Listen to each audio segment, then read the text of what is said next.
안녕하세요. 건강한 아름다움 그리고 새로운 기회의 시작 H2U 이유리입니다. 오늘은 지식을 정보가 아닌 그 생명력으로 해석하시는 분, 배움을 통해 인간의 근육을 단련해온 한양대학교 교육공학과 유영만 교수님을 모시고 지식이 생태계에서 새로운 시작을 묻다라는 주제로 말씀을 나눠볼까 합니다. 안녕하세요, 교수님. 네, 반갑습니다. 네. 안녕하세요, 교수님. 너무너무 뵙고 싶었습니다. 그러게 왜 지금 찾아주셨어요? 예전에 빨리 찾아주셨어야 되는데. 교수님 모시기가 얼마나 어려웠는지. 자, 오늘 첫 번째 주제로 교수님께서 아주 이색적인 그러한 이야기들을 많이 가지고 계십니다. 그래서 아주 짧은 시간이지만 어린 시절부터 지식 생태학자라고 말씀하시는데요. 본인을 어떻게 지식 생태학자라고 하시는지에 대해서도 말씀해 주셨으면 합니다. 네, 저자 소개를 참 여러 번 하기도 하고 그래서 제 책을 읽으신 분들의 저자 소개를 보면 저는 이제 저자 소개를 할 때마다 어떻게 하냐면 책이 바뀔 때마다 책의 컨셉에 맞게끔 저자 소개를 다시 하거든요. 그렇게 안 하면 이제 저자는 저자가 되거든요. 네, 언어 유희를 시작하도록 하겠습니다.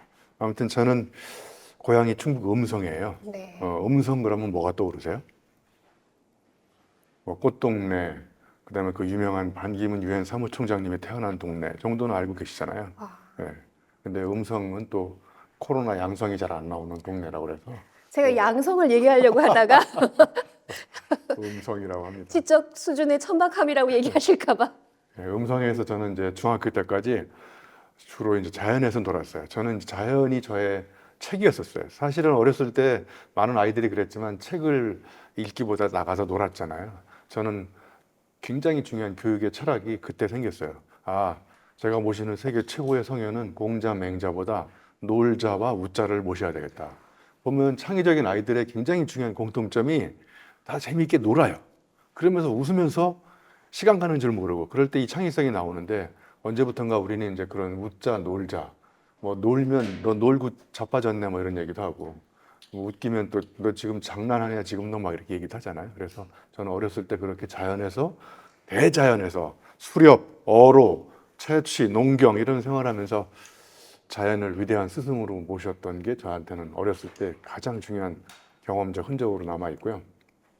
그리고 이제 제 이야기를 아시는 분은 아시겠지만 저는 이제 인문계 고등학교를 못 가서 이제 그 당시만 해도 돈이 있어야 가니까 그래서 저는 이제 학교 가면은 먹여주고 재워주고 심지어 취업도 시켜주고 그리고 이제 군대도 안 가는 저한테는 꿈의 학교였는데 그게 이제 이 전기 만드는 한국전력공사라고 그 당시에 거기서 만든 이제 수도 전기 공구에 가게 됐는데 가고 나서 이제 제가 며칠 만에 깨달았죠. 여기는 내가 다닐 만한 적성에 맞는 학교가 아니구나. 근데 어디 딴 데 갈 수도 없어요. 왜냐면 제가 딴 데 가서 어디 먹고 잘 데도 없고 고등학교 다닐 학비도 없고 그래서 이제 여기 개포동에 수도전기 공고 가서 3년 동안 기숙사 생활하면서 이제 전기용접공 기능사 자격증을 따고 제가 지금 그 가보로 보관하고 있는 게 용접 기능사 자격증 2급 자격증을 갖고 있거든요.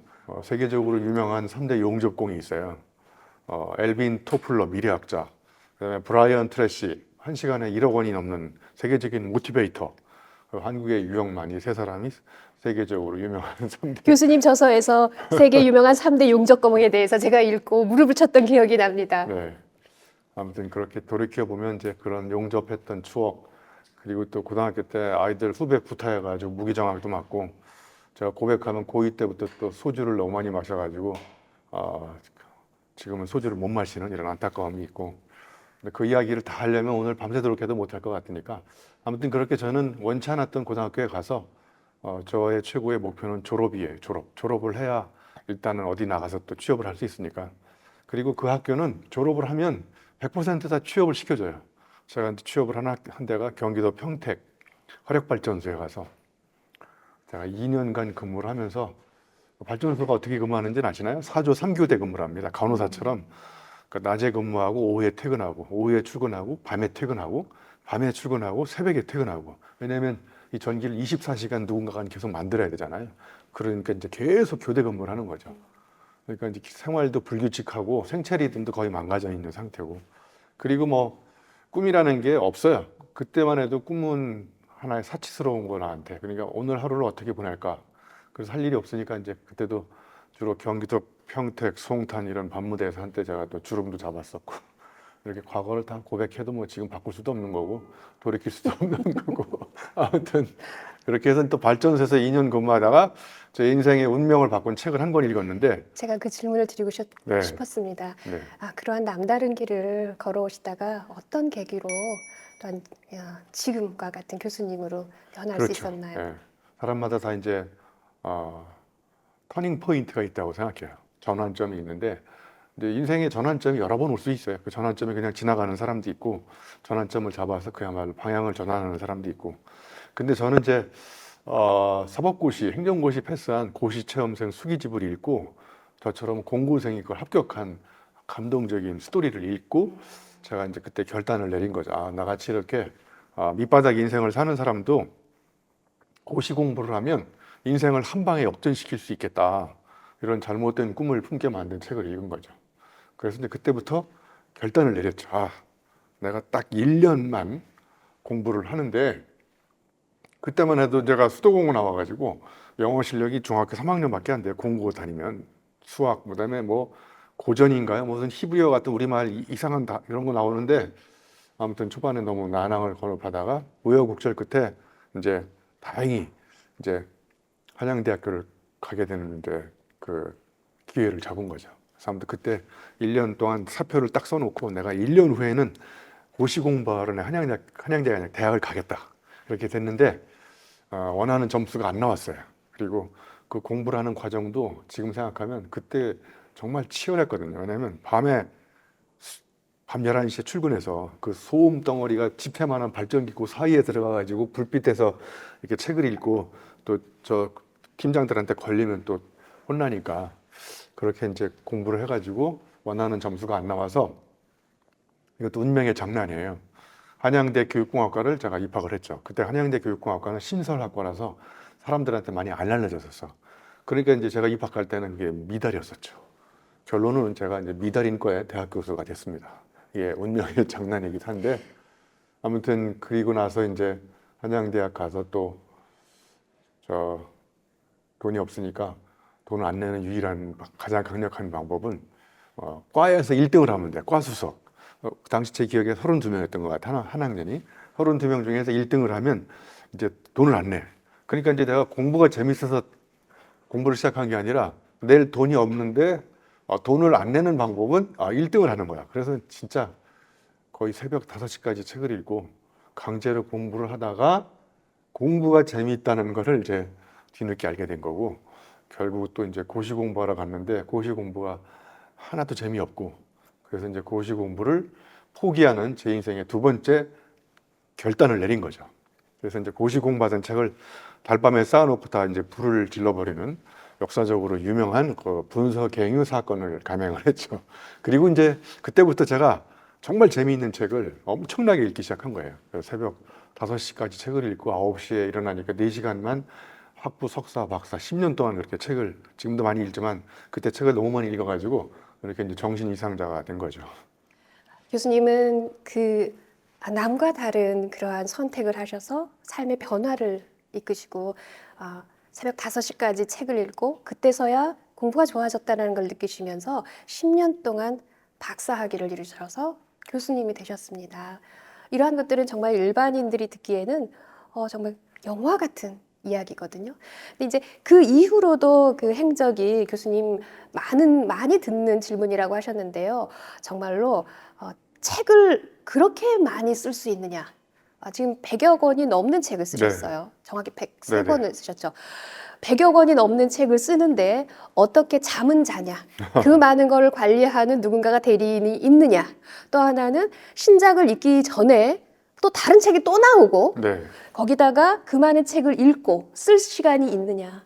거기다가 저녁마다 사람을 만나는데 도대체 어떻게 된 거냐? 이런 질문 많이 들으신다고 하셨습니다. 네, 맞습니다. 그러니까 이제 책을 쓰는 비결이나 원동력 중에 큰 하나는 경험이에요. 잠깐 들어보셨지만 저는 일단 경험이 정상이 아니잖아요. 파란만장 한 사람이 파란을 일으키는 문장을 쓸 수 있고 삶이 밋밋하면 밋밋한 책을 쓰고 쓸 게 없는 거고 그래서 다행히 저는 일찍 부모님도 여의고 저는 이제 아버님은 일찍 여의었고요.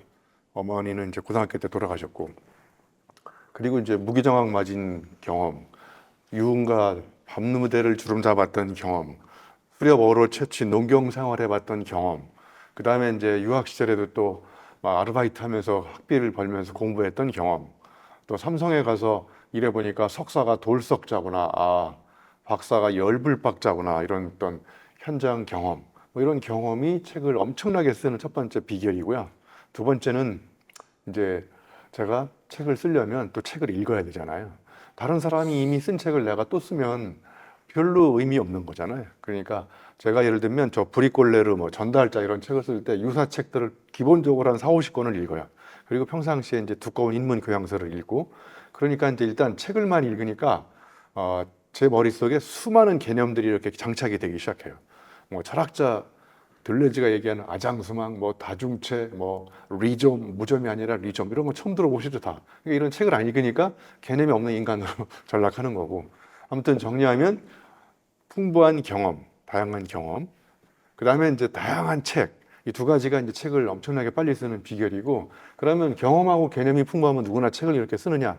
가장 중요한 게 체력입니다. 그래서 저는 유학 시절에 공부하다가 쓰러져서 제가 크게 뭐를 깨달았냐면, 아, 내가 체력이 없으면 뇌력이 안 나오는구나. 그럼 내가 앞으로 평생 뇌력을 발휘해야 될 사람인데 뇌만 단련해 가지고는 안 되겠다. 그래서 그때 이제 생존 차원에서 운동을 시작해서 지금까지, 오늘도 이제 우리 대표님한테 하체 운동 한 6만 킬로를 들어버린 그 기록을 보냈더니 이제 울고 계시더라고요. 그래서 아무튼 이렇게 저는 매일 운동을 해서 체력을 단련하고 읽었던 책과 경험을 가지고 융복합시켜서 이제 책을 쓰고 뭐 이렇게 하는 거죠. 그래서 책을 쓰는 거는 책 쓰기에 관련된 방법에 관한 책을 읽으시면 책을 쓰기 어렵고요. 일단 책을 쓰려면 책을 쓸 재료가 있어야 돼. 왜냐면요, 책 쓴다는 거는 쓰기는 발상이 아니고 연상이에요. 그러니까 자, 사람들한테 예를 들면 아파트에서 책을 써 그러면, 자, 아파트라는 키워드를 주고 사람들한테 책을 쓰라고 그랬어. 그러면 이제 저같이 나이 많은 사람들은 이제 갑자기 윤수일이 떠오르겠죠. 응? 예. 우리 대표님도 윤수일이 떠오르나요? 네. 예. 보통은 요즘에 보면은 로제 떠오르지 않나요? 우리 그렇죠? MZ 세대들은 로제가 떠오르고, 저는 또 아파트 그러면 건설 현장에서 벽돌 날라보는 내가 아르바이트를 했거든요. 그러니까 땀 흘리는 땡볕에서 땀 흘리는 노동자들의 얼굴이 떠올라요. 그러면 이렇게 아파트라는 주제에 대해서 저마다 연상이 다른 거야. 그러면 글이 다른 거죠. 근데 아파트에 대해서 겪어본 것도 없어. 윤수일도 모르고 로제도 모르고 경험도 몰라. 그럼 아파트에 쓸 게 없는 거예요. 그럼 이런 사람들 데려다가 책 쓰기 기술을 가르쳐봤자 나올 게 없는 거죠. 나올 게 없으면 뭐가 나오느냐? 김이 나오잖아요. 여기 머리에 뭐라 쥐어 짜니까. 근데 저같이 예를 들면 경험도 많지, 책도 엄청나게 읽고, 주제가 딱 정해지면 이제 뭐 어마어마하게 이제 책을 쏟아낼 수 있는 거죠. 그러니까 여러분도 꼭 알아두셔야 될 게, 책 쓰기는 새로운 거를 만들어내는 발상이 아니고 이미 있는 경험, 개념, 뭐 겪어본 이런 상처, 독서로 통한 개념, 이런 것들을 융합해가지고 새로운 것들을 끊임없이 이제 만들어내는 거죠. 그러니까 책을 쓰든 글을 쓰려면 어제와 다른 경험을 하셔야 되는 거죠. 그 수많은 그 질문에서 그 교수님께서 융합 딱 두 글자로 정확하게 말씀을 네. 해주셨는데요.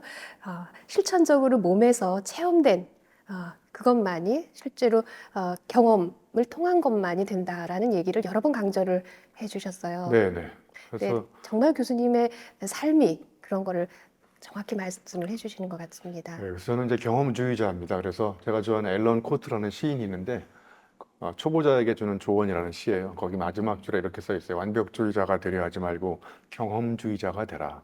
그러니까 완벽한 때를 기다리다가 여러분 몸에 때만 끼잖아요. 그죠? 그러니까 뭘 기다리고 계획 쓰고 완벽한 다짐을 하고, 뭐 다짐을 많이 하니까 짐이 무거워서 못 일어나는 거잖아요. 그러니까 어느 정도 이렇게 준비가 되고 그러면 들이대고 저지르고 경험을 해보고, 그래서 제가 경험주의자들을 위한 대학도 하나 만들었어요. 드리대학교 저질러 학과 뒷수습 전공이라고.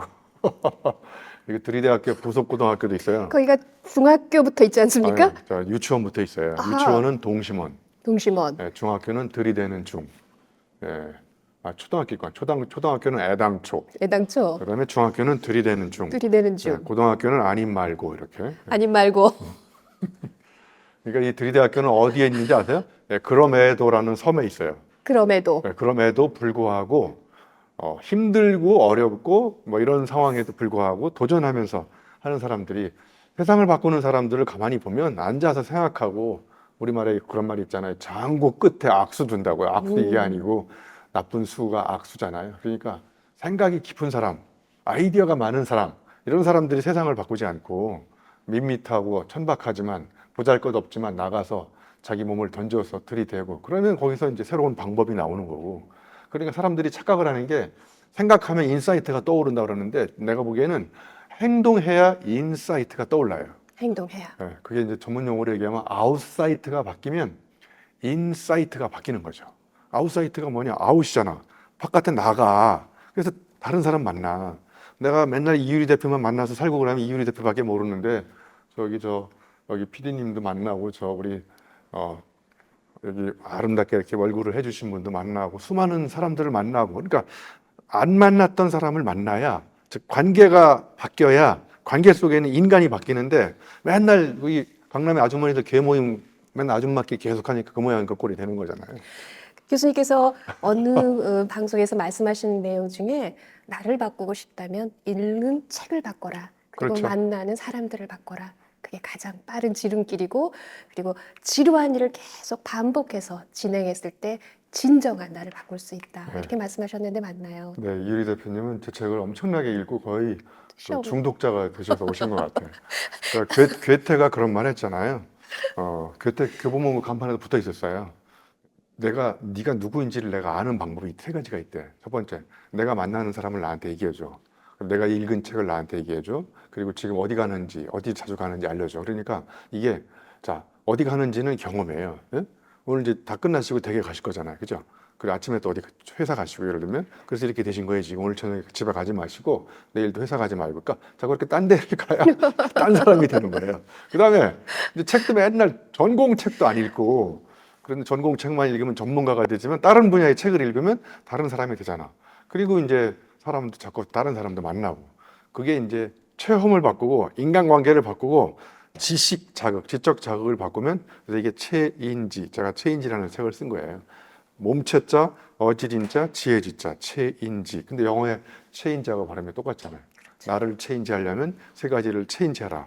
그게 바로 괴테가 얘기한 거를 저 방식으로 이제 표절한 거죠. 네. 제가 교수님을 이렇게 중독자, 광팬이 된 이유는 교수님이 그 교수실에 책을 정말 무더기로 쌓아놓으시고 포스트잇을 어마어마하게 덕지덕지 붙이시면서 네.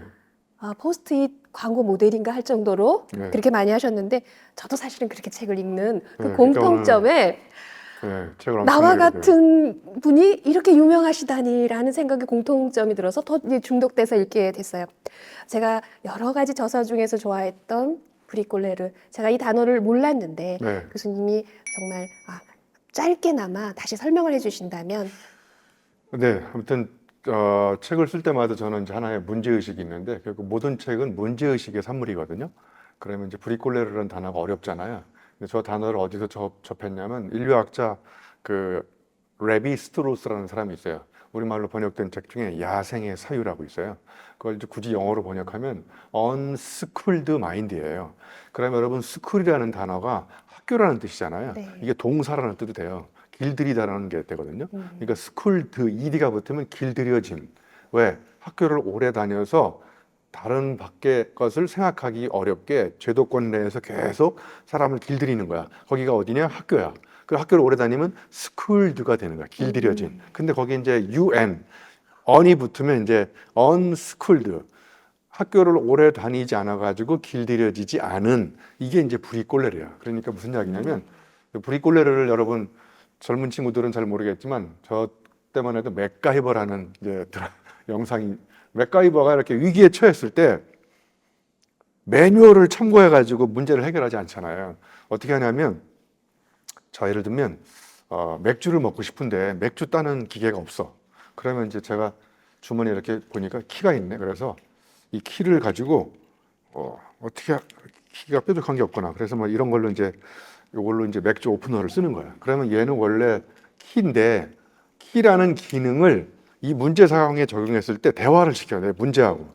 그래서 얘가 갖고 있는 기능을 변형 적용해서 내가 직면한 문제를 해결하는 이런 이제 문제 해결사들이 브리꼴레르인 거죠. 그러니까 더 한마디로 얘기하면 브리꼴레르는 북스마트, 책상 똑똑이가 아니라 책에서 막 공부 열심히 해가지고 머리가 비상인 사람을 전문 용어로 재수 없는 천재라고 하잖아요. 근데 브리꼴레르는 스트리트 스마트야. 그러니까 스트리트, 길거리에서 넘어지고 자빠지면서 스마트해진 사람. 그러니까 이제 삶의 그 터전이 이 사람들은 학교가 아니고 일상이고 삶이고 직장이야. 그리고 이제 무슨 학교가 필요 없다 이런 것보다도 거기서는 현실과 유리된 그런 책상 지식들을 계속 가르치니까 현실과 이렇게 격리가 되고, 예? 그러니까 이제 경영학자가 경영자와 다르잖아요. 경영학자가 마케팅, 인사, 조직, 구매, 품질 이런 거 자기 전공한 것만 하지만 경영자는 다 하잖아요. 저도 교육학자인데 제가 모든 걸 다 전공할 수 없잖아요. 근데 학교 현장에 있는 선생님들은 다 하잖아요. 교육 행정, 교육 철학, 교육 뭐 과정, 뭐 교육 사회학 이런 거 다 하잖아요. 이런 식으로 이제 현실에서 학자가 붙어 지리학이 지리에서 지리학자, 교육학이 교육에서 교육학자, 경영이 경영학자 이렇게 학이 붙으면 이제 저 밑에 있는 교육, 지리, 경영과 멀어지는 이런 현상이 발생하는 게 제가 갖고 있는 문제의식이에요. 그래서 그런 것들의 갭을 줄이는 한 가지 방법으로 우리 사회가 길러내야 될 인재상을 이제 브리꼴레르라고 지은 거죠. 그래서 저 말이 어렵기 때문에 제가 유튜브에서도 얼레리 꼴레리 브리꼴레르 그러면 이제 각인이 되니까 한 번에 이해가 되고 암기까지 되는 아주 좋은 방법인 것 같습니다. 아, 최근에 나온 저서 전달자. 네. 제가 너무 정말 좋게 느낀 책입니다. 짧게 설명해 주시면 좋겠습니다. 네, 오늘도 전달이 잘 되는지 모르겠는데 사람들은 이제 또 책을 무조건 보는 순간 뭐를 기대하냐면 그러면 나보고 어떻게 하라는 얘기야? 전달은 어떻게 하는 게 잘하는 거야? 한번 생각해 봅시다, 여러분. 전달을 잘하려면 어떻게 해야 될까요? 네, 그러면 이제 스피치 학원에 가서 한 달 배워. 근데 그 사람이 삶이 밋밋해. 그러면 밋밋한 삶을 갖고 있는 사람은 전달 재료가 밋밋하기 때문에 듣는 사람한테 감동을 주기가 쉽지 않죠. 그러니까 저 책을 쓴 가장 큰 문제의식은 전달은 테크닉의 문제가 아니라 삶의 문제구나. 그래서 간디가 그런 말 했잖아. 내 삶이 나의 메시지다. 그러니까 삶이 메시지인 사람은 전달 테크닉이 약간 어눌하고 좀 이렇게 좀 뭐라 그럴까 이렇게 사람들이 보기에 이렇게 팬시하게 안 보여도 그 사람이 갖고 있는 단어나 언어에 묵직한 체중이 실려가지고 진한 감동을 주거든요. 근데 현란한 언어를 구사하면서 와, 그 수사법도 대단한데 왠지 저는 뭐 믿을 수 없을 것 같은 그런 말을 하는 것 같고 말을 들었는데 머리는 와닿는데 가슴으로 이렇게 내려오지 않고 이게 그래서 듣는 순간 이제 다 들은 다음에 그래 너나 잘해라 이런 이야기를 하잖아요. 그래서 정리하면 전달은 테크닉의 문제가 아니고 삶의 문제구나. 그럼 전달을 잘하려면 어제와 다르게 살아야 돼. 그러면 다 되느냐? 거기서 또 이제 우리들이 갖고 있는 문제의식이 있잖아요. 경험을 많이 한다고 해서 또 전달이 잘 되지 않으니까 여기서 이제 가장 중요한 포인트는 이제 언어의 문제입니다. 근데 한번 생각해 보세요. 우리가 쓰고 있는 언어들을 가만히 보면 오늘 우리 이유리 대표님 정말 멋있지 않습니까? 아름답고 그죠? 예. 대박. 그럼 여러분 대박 예쁘다. 개 이쁘다고 그러나요? 아무튼 예? 오늘 된장찌개 맛이 어때? 죽인대요. 된장찌개 맛도 죽이고 유영만 교수 오늘 말을 들어보니까 정말 말 죽이고 대박이네요. 헐, 개, 대박, 죽인다 이런 언어로 다 모든 단어들이 축약돼 있어요. 근데 정말 우리 언어가 어마어마하게 많거든요. 몹시, 썩 잘한다, 매우 잘한다, 굉장히 잘한다 이런 게 다 그냥 다 대박이야. 그래서 전달의 두 번째 키가 바로 뭐냐면 내가 갖고 있는 경험이 아무리 풍부해도 이걸 전달할 수 있는 내 안에 언어가 없으면 경험이 전달이 안 되죠. 되더라도 사람들한테 중언부언 횡설수설하고 그러니까 이제 언어를 벼리고 벼려서 진짜 촌철살인의 임팩트 있는 언어로 내 경험을 전달하면 똑같은 언어인데 사람들이 이제 재미나게 듣기도 하고 의미 있게 듣기도 하잖아요. 그러니까 물건을 훔치면 범인이지만 마음을 훔치면 연인이 되잖아요. 그죠? 그러면 사람들이 벌써 이 말 딱 듣고 와, 간단한 단어인데 물건을 훔치면 법적으로 처벌을 받는 범인이 되지만 마음을 훔치면 연인이 돼서 이 세상에서 가장 강력한 책, 속수무책이 되잖아요. 그죠? 교수님의 그 짧은 문장의 힘을 듣고 나면은 다음 질문을 생각하고 있다가 새하얗게 잊어버려지면서 다시 생각을 하게 됩니다. 전달에 대한 이야기 조금 더 해드리면 네, 그 이렇게 제가 이제 예를 들면 옛날에 이런 사람 만나지 마세요 책을 쓴 적이 있어요. 그러면 제목을 이런 사람 만나세요 그러면 책을 더 많이 사볼까요? 이런 사람 만나지 마세요 어떤 게 더 땡기세요 책에? 만나지 마세요. 왜요? 피해가고 싶어서. 그렇죠. 이게 혹시 나 아닌가? 예, 이게 네거티브 화법이거든요. 네. 예? 그러면 전달도 너 이렇게 전달하면 반드시 성공하는 7가지 비결 이걸 더 듣고 싶어 할까? 아니면 이렇게 전달하면 무조건 장렬히 전사하는 7가지 비법 네, 뒤에 게 더. 예, 그래서 제가 전달자 나온 책 다음에 이제 강연 제목을 강연의 가장 큰 화두를 이렇게 전달하면 누구나 다 반드시 실패하는 7가지 비결을 알려드리겠습니다. 거꾸로 얘기하면 이제 전달에 성공할 수 있다는 거죠. 예를 들면 스티브 잡스하고 빌 게이츠가 졸업식 축사에 가서 전달을 했어요. 누가 전달에 더 성공했을까요? 딱 직감적으로. 스티브 잡스하고 네, 스티브 잡스하고 빌 게이츠, 마이크로소프트의 회장님. 잡스가. 왜 그렇게 생각하세요? 마케팅. 예, 직감적으로. 네. 예, 그러니까 빌 게이츠는 모범생 스타일로 네. 계몽을 하고 옳은 이야기를 가지고 설명을 해. 그럼 들으면 이제 이런 그래 맞는 얘기야. 그래서 이제 의미가 이렇게 머리에 꽂히면 그걸 전문 용어로 골 때린다고 그래요. 골 때리잖아요, 이렇게. 근데 와닿지는 않고 그래서 끝나고 너나 잘해 이런 뜻이죠. 예? 그래서 이제 스티브 잡스는 그렇구나. 설명을 하지 않고 설득을 합니다. 자기 삶을 고백조로 계몽을 하지 않고 선동가 스타일로 심장을 후벼 파요. 그래서 나 사생아였다. 대학 때려치웠다. 회사 경영하다가 사장으로 쫓겨났다. 그래서 그 아픈 이야기를 자기만의 고백조로 사람들의 심장을 후벼 파고 그래서 stay hungry. 계속 배고프게 계속 사람들한테 감동을 주는 연설을 하잖아요. 그게 바로 설명과 설득의 차이. 설명하면 장렬히 전사, 설득하면 감동을 줘. 예, 그리고 선전하면 실패. 선동가 스타일로 얘기하면 이해를 시켜서 이해하고. 한 가지만 더 얘기하면 그 베스트셀러는 이렇게 매대에 누워 있을까요? 저 서가에 가서 꽂혀 있을까요? 누워 있죠. 그러면 누워 있는 책의 특징은 뭘까요? 집어가기도 쉽고 일단 눈에 잘 띄고. 그렇죠. 눈에 잘 띄어야 돼. 네. 그러니까 이게 무슨 이야기냐면요. 일단 표지 디자인을 잘해야 돼. 아니 경영학 개론 이렇게 누워 있어. 개론하고 전달자가 누워 있으면 어떤 걸 재책이라서 나는 전달자를 잡을 것 같아. 경영학 개론 그러면 왠지 색깔도 하얀 바탕에 까만 색깔을 칠해져 있고 얘는 보면 와 동트는 언덕에 뭔가 메시아가 나타나가지고 뭔가를 전달하는 모습이고 제목도 전달자 와 뭔가 있어 보이고 근데 이렇게 또 표지 뒤에 보니까 전달자 저자벽에도 평이하지 않고 이런 식으로 베스트셀러가 되려면 반드시 누워 있어야 되고. 교수님, 그 누구나 인생에서 다시 시작되어야 되는 순간이 있지 않습니까? 교수님 책에서 제가 읽었던 구절 중에 인생이 힘들고 막막하고 위태롭고 난처하고 그것을 헤어진 비루한 구두 같다. 그런데도 다시 시작해야 하는 그 순간을 만나게 될 때 우리는 무엇을 버리고 무엇을 붙들어야만 그 힘을 가질 수 있을까요, 교수님? 우리 모두 다 살면서 이렇게 올라갈 때도 있고 내려갈 때도 있고 그래서 오르락 내리락 하는 인생을 살잖아요. 근데 사람은 이제 올라갔을 때는 계속 올라가지 않거든요. 내려가야 되거든요. 그리고 내려가면 계속 내려가지 않고 때가 되면 또 올라가잖아요. 그러니까 어느 목욕탕 간판에 이런 말이 써 있잖아요. 사람은 다 때가 있는 법이다. 그러면 이제 내려갈 때는 내려가야 되고 올라갈 때는 올라가야 되고 그래서 주역의 사자성어에 보면 물극 필반이라고 있어요. 사물이 극, 물극, 극에 달하면 뭐가 일어나냐?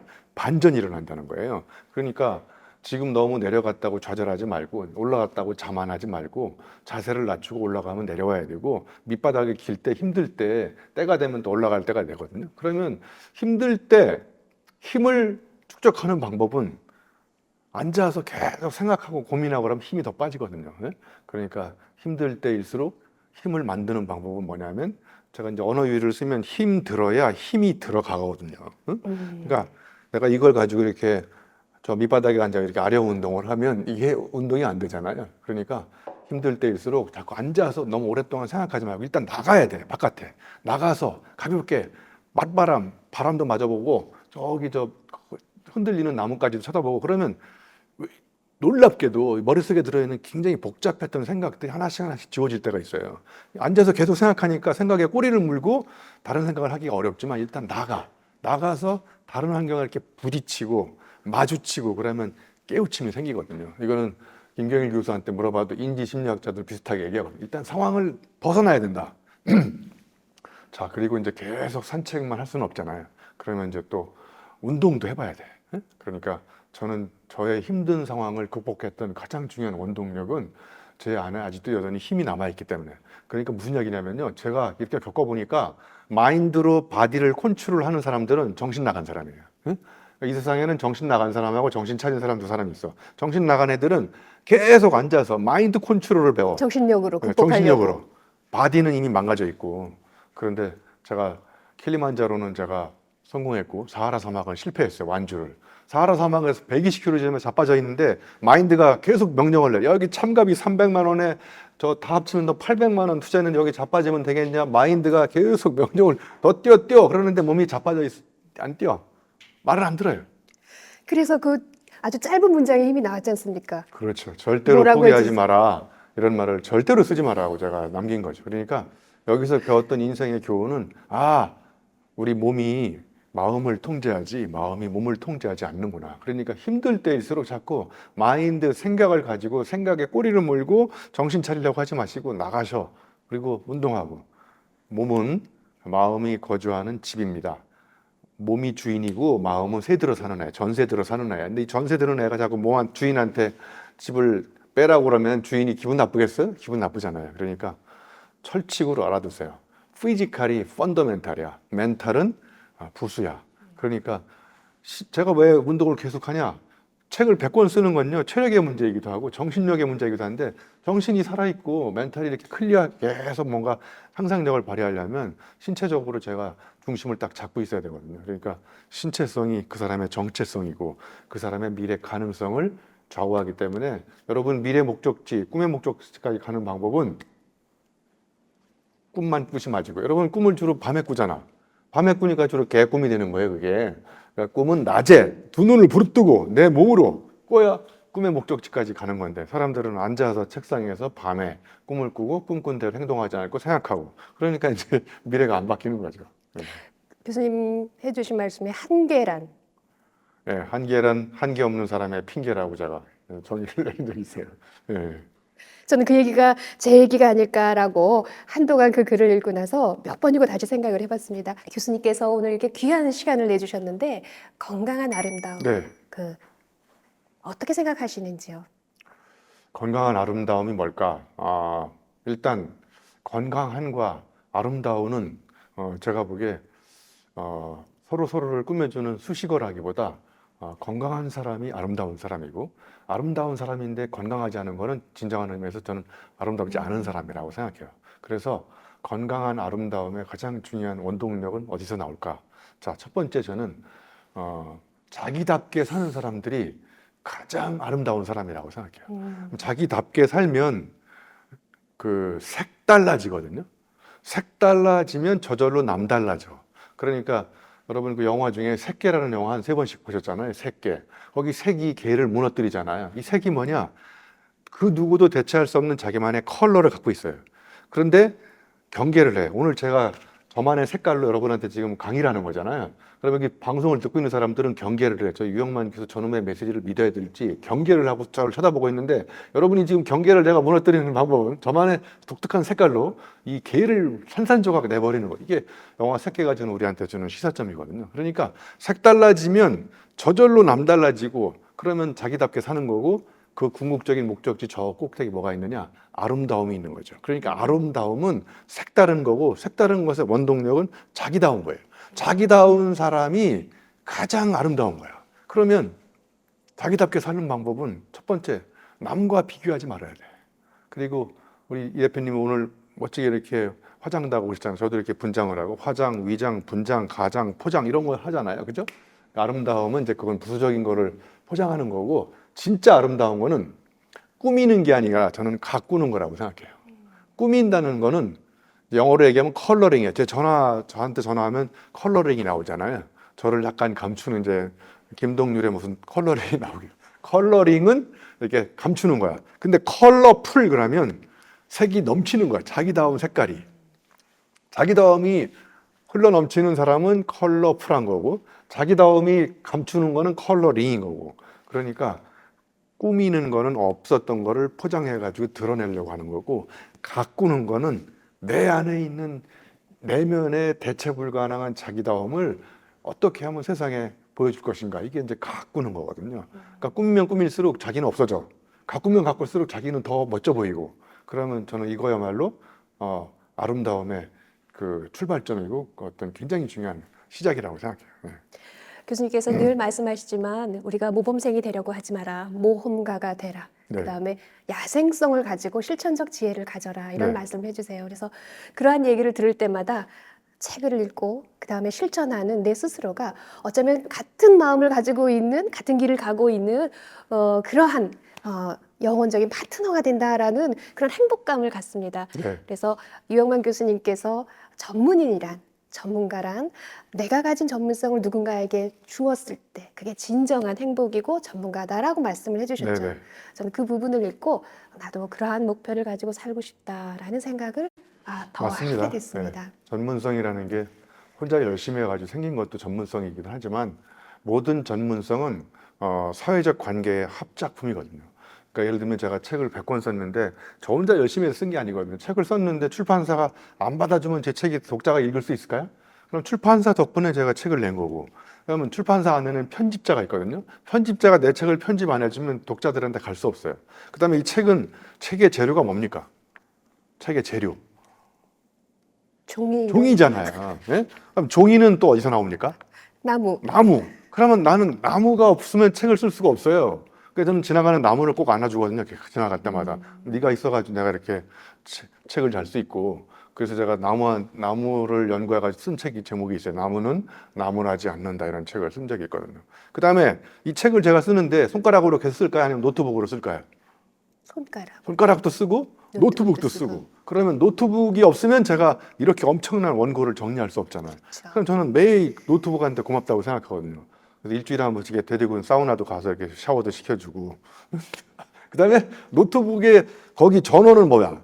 전기. 이 전기가 없으면 노트북이 계속 돌아갈까요? 예, 그럼 전기는 어디서 만들어? 저 발전소. 그러면 이 발전소에서 24시간 일하는 사람 덕분에 제가 이렇게 또 책을 쓰는 거고.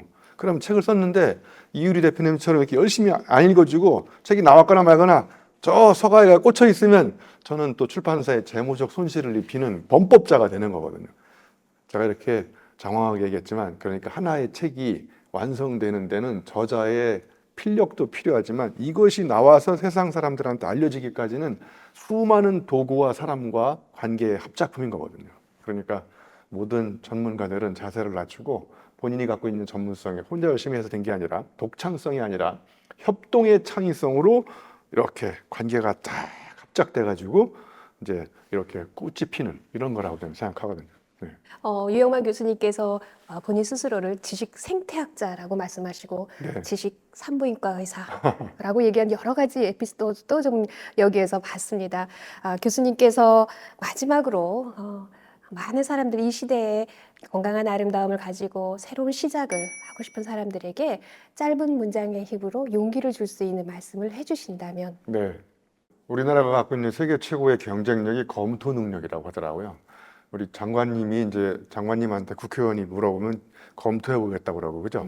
더 세게 물어보면 적극 검토해 보겠다고 그러고, 검토하다가 이제 토할 때까지 계속 검토하다가 이제 실행을 하지 않잖아요. 그러니까 저는 뭔가를 시작하는 사람들한테 주는 짤막한 문장이 이거야. 시작하지 않으면 시작할 수 없다. 당신이 시작하지 않는 유일한 이유는 시작하지 않기 때문에 그런 거예요. 그러니까 제발 시작하는 방법에 관한 책은 좀 쓰레기통에 그만 버리시고 그냥 나가서 시작하시면 되는데, 왜 시작을 그렇게 안 하느냐?